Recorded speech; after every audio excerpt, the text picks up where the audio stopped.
Hello नमस्कार साथियों, आप सभी को टारगेट विद नित्यम के इस चैनल में दिल खोल करके स्वागत है।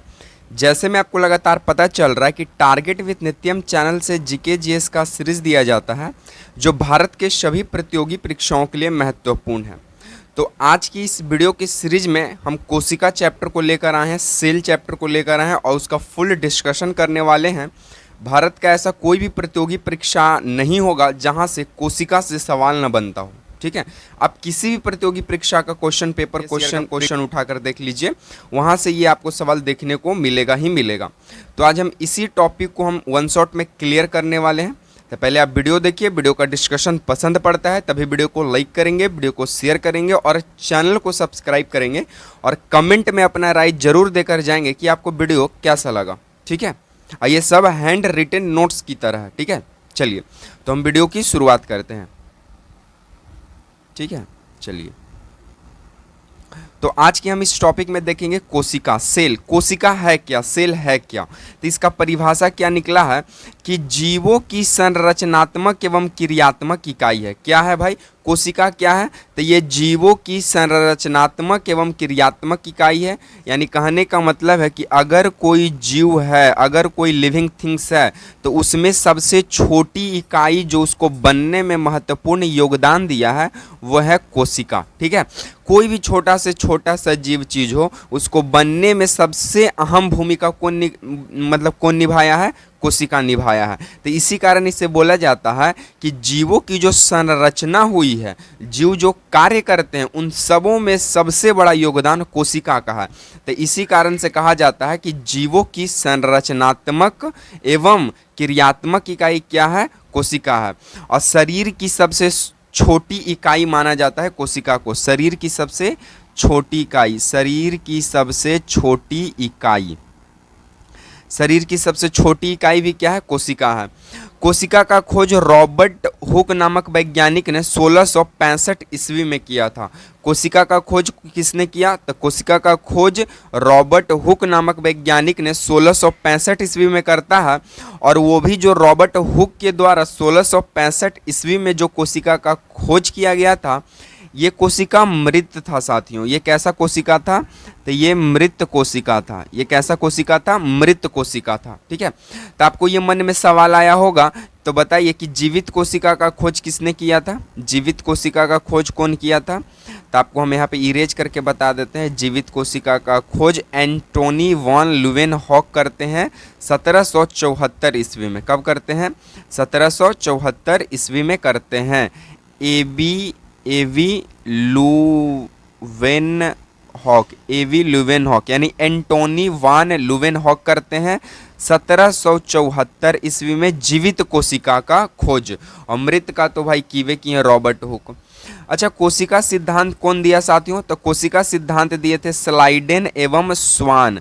स्लाइडेन एवं स्वान ये दोनों व्यक्तियों ने कोशिका सिद्धांत दिया और बताया कि शरीर का सबसे छोटी इकाई कोशिका है। अगर किसी भी सजीव का निर्माण हुआ है तो उसका शरीर का निर्माण कोशिका से ही हुआ है। ये कहने वाले व्यक्ति कोशिका सिद्धांत कहलाया और ये कहने वाले थे कौन? स्लाइडेन एवं स्वान थे। चलिए हम थोड़ा इसके आगे बढ़ते हैं। इसके आगे की जानकारी की अगर हम लोग बात करें तो रॉबर्ट हुक जो 1665 ईस्वी में क्या करते हैं? जो 1665 ईस्वी में मृत कोशिका का खोज करते हैं, उनका एक पुस्तक है माइक्रोग्राफिया। क्या नाम है? माइक्रोग्राफिया। इसी माइक्रोग्राफिया में कोशिका शब्द का क्या मिलता है? उल्लेख मिलता है। कोशिका शब्द का क्या मिलता है? उल्लेख मिलता है माइक्रोग्राफिया नामक पुस्तक में, जो किनके द्वारा लिखा गया? रॉबर्ट हुक के द्वारा। चलिए अब हम थोड़ा इससे आगे बढ़ते हैं। अब हम लोग देखते हैं कोशिका के प्रकार। तो देखिए, कोशिका की अगर हम लोग बात करें तो कोशिका के दो प्रकार हैं। पहला का नाम है प्रोकैरियोटिक और दूसरा का नाम है यूकैरियोटिक। ठीक है, तो हम ये दोनों में अंतर समझेंगे कि प्रोकैरियोटिक कोशिका किसे कहेंगे और यूकैरियोटिक कोशिका किसको कहेंगे। चलिए, सबसे पहला अंतर दोनों में क्या है कि जो प्रोकैरियोटिक होता है, इसमें कोशिका भित्ति पतली होती है। कैसी होती है? कोशिका भित्ति पतली होती है। ठीक है, कोशिका भित्ति को इंग्लिश वाले देंगे सेल वाल, CW यानी सेल वाल होता है कोशिका भित्ति का इंग्लिश। लेकिन जो यूकैरियोटिक होता है इसमें कोशिका भित्ति कैसा होता है, मोटा होता है। तो पहला अंतर तो यही निकला कि प्रोकैरियोटिक में कोशिका भित्ति पतला होगा और यूकैरियोटिक में कोशिका भित्ति मोटा होगा। उसके बाद प्रोकैरियोटिक जो है इसमें केंद्रक जो है वो आधा विकसित होगा, केंद्रक क्या होगा, आधा विकसित होगा। और जो यूकैरियोटिक है इसमें केंद्रक जो है वो पूरी तरीका से विकसित होगा। तो प्रोकैरियोटिक में या तो केंद्रक आधा विकसित रहते हैं और यूकैरियोटिक में केंद्रक जो है वो पूरी तरह से विकसित होते हैं।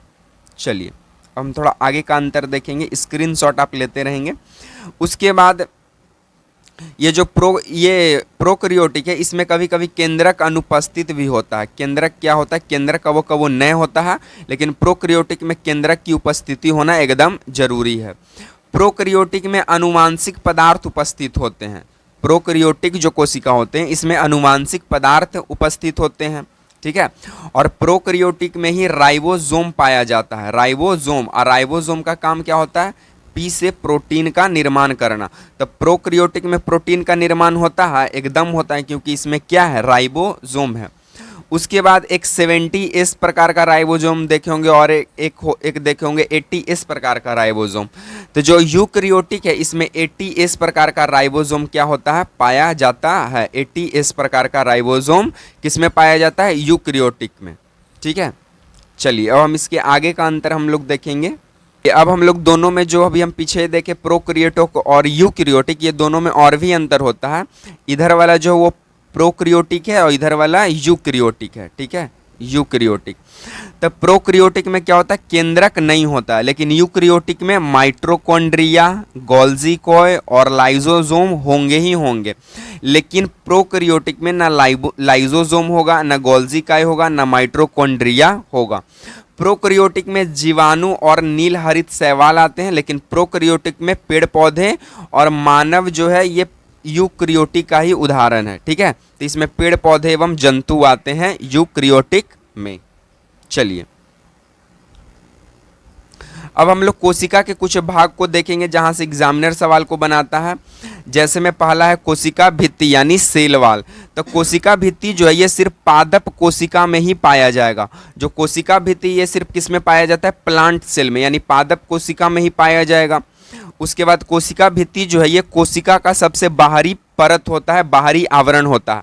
अब देखोगे पेड़ पौधा का जो बाहरी आवरण है उसे कोशिका भित्ति कहते हैं। और कोशिका भित्ति जो है वो सेल्यूलोज का बना होता है। किसका बना होता है, सेल्यूलोज का बना होता है। और मानव जो है वो इसी सेल्यूलोज का पाचन नहीं करता है। और इसी का पाचन करने के लिए हमारे शरीर में अपेंडिक्स का निर्माण किया गया था, ठीक है, जो बाद में वो अनुपयोगी वो एक शरीर का अंग बनता है। तो कोशिका भित्ति प्लांट में पाया जाता है, ये प्लांट का सबसे बाहरी भाग होता है और ये सेल्यूलोज का बना होता है। अभी तक अगर आप टारगेट विथ नित्यम चैनल को नहीं सब्सक्राइब किए हैं साथियों तो आप सब्सक्राइब करेंगे, वीडियो को लाइक करेंगे, वीडियो को शेयर करेंगे। चलिए उसके बाद हम लोग माइटोकॉन्ड्रिया की बात करते हैं। तो माइटोकॉन्ड्रिया का खोज अल्टमैन करता है 1885 में। माइटोकॉन्ड्रिया का खोज कौन करता है, तो माइटोकॉन्ड्रिया का खोज अल्टमैन करता है 1885 में। माइटोकॉन्ड्रिया का नामकरण जो है ये माइटोकॉन्ड्रिया जो ये बेंड द्वारा रखा गया था, बेंडा द्वारा रखा गया था माइटोकॉन्ड्रिया का नाम यानी नामकरण। माइटोकॉन्ड्रिया को power house of the cell कहते हैं। माइटोकॉन्ड्रिया को क्या कहते हैं, power house of the cell. और क्रेब्स साइकिल जो है इसी में चलता है, जो कि क्रेब्स नामक वैज्ञानिक दिया था। तो क्रेब्स साइकिल कहाँ चलता है, इसी में। क्रेब्स साइकिल चलने के दौरान 38 एटीपी का निर्माण होता है। कितना एटीपी का, 38 एटीपी का। और इस 38 एटीपी से एक ग्लूकोज का निर्माण होता है और इसी एक ग्लूकोज से हमें ऊर्जा मिलती है, जिस वजह से माइटोकॉन्ड्रिया को power house of the cell कहते हैं। अच्छा, ये 38 एटीपी क्या होता है, 38 एटीपी, एटीपी कहने का मतलब एडिनोसिन ट्राइफॉस्फेट, इसे ऊर्जा का पैकेट कहते हैं। इसे क्या कहते हैं, ऊर्जा का पैकेट भी कहते हैं साथियों। तो इस बात को भी आप ध्यान रखेंगे। चलिए अब हम लोग आ जाते हैं राइबोसोम पर। राइबोसोम का क्या काम है? तो राइबोसोम का नामकरण जो है वो रॉबर्ट द्वारा रखा गया था। राइबोसोम का काम होता है प्रोटीन का निर्माण करना। प्रोटीन का क्या करना? निर्माण करना। प्रोटीन का निर्माण करना किसका काम है? राइबोसोम का। राइबोसोम को इसी कारण, राइबोसोम प्रोटीन का निर्माण करता है, इसी कारण राइबोसोम को प्रोटीन फैक्ट्री कहते हैं। ये सारा इंपॉर्टेंट प्रश्न है जो आपसे तमाम प्रतियोगी परीक्षाएं के द्वारा पूछा गया है। तो राइबोसोम को प्रोटीन फैक्ट्री कहते हैं और ये प्रोटीन का निर्माण करता है। राइबोसोम का जो खोज करता है वो है जॉर्ज ई पैलाडे। जॉर्ज ई पालेडे या पैलाडे बोलते हैं, ठीक है, जॉर्ज ई पैलाडे राइबोसोम का खोज करता है, लेकिन नामकरण रॉबर्ट रखता है। चलिए, केंद्रक का बात करें तो केंद्रक का नामकरण रॉबर्ट ब्राउन के द्वारा 1831 में किया जाता है और केंद्रक में ही डीएनए उपस्थित होता है। कौन उपस्थित होता है? डीएनए। और डीएनए से ही हम किसी व्यक्ति का क्या पता कर सकते हैं? अनुवांशिकी का गुण का हम लोग पता लगा सकते हैं। डीएनए मतलब डीऑक्सी न्यूक्लिक एसिड, ठीक है। तो केंद्रक का नामकरण रॉबर्ट ब्राउन करता है और ये डीएनए का स्रोत होता है। केंद्रक को मेनली हम लोग सेल का ब्रेन कहते हैं। सेल का क्या कहते हैं? हम लोग ब्रेन कहते हैं, यानी कोशिका का दिमाग होता है कौन? केंद्रक। चलिए, लाइसोसोम। लाइसोसोम को आत्मघाती थैली कहते हैं, ठीक है। लाइसोसोम का खोज करता है डी डूबे है और लाइसोसोम जो है ये गोल्जी का निर्माण करता है। लाइसोसोम का काम क्या है भाई? तो लाइसोसोम का काम होता है जो अनुपयोगी कोशिका है, अनुपयोगी कोशिका या फिर जो कोशिका ठीक से काम वगैरह नहीं कर रहा है उस कोशिका को ये मारने का काम करता है। मारने का कार्य कौन करता है? लाइसोसोम। तो जब मारने का काम करता है तो इसीलिए ये मारने का जब काम करता है तो ये अपने आप को ही फट जाता है, इसी कारण इसे आत्मघाती थैली कहते हैं, ठीक है। और गोल्जी का क्या काम होता है? गोल्जी काय का? तो ये गोल्जी को जो है ये पानी का सप्लाई करता है, शरीर के अंदर ये पानी को इधर उधर लेकर जाएगा। गोल्जी काय यानी परिवहन का कार्य करता है, ठीक है। चलिए, तो साथियों आज को हम वीडियो को यहीं पे समाप्त करेंगे। बाकी ये वीडियो आप लोग को कैसा लगा कमेंट में जरूर बताएंगे। बाकी वीडियो पसंद पड़ा हो तो टारगेट विद नित्यम चैनल को सब्सक्राइब करेंगे, वीडियो को लाइक करेंगे, वीडियो को शेयर करेंगे एंड चैनल को सब्सक्राइब कर जाएंगे। इसी तरह के सीरीज के साथ आपसे मिलेंगे नेक्स्ट वीडियो में। तब तक के लिए आप तमाम साथियों को देखने के लिए जय हिंद, वंदे मातरम।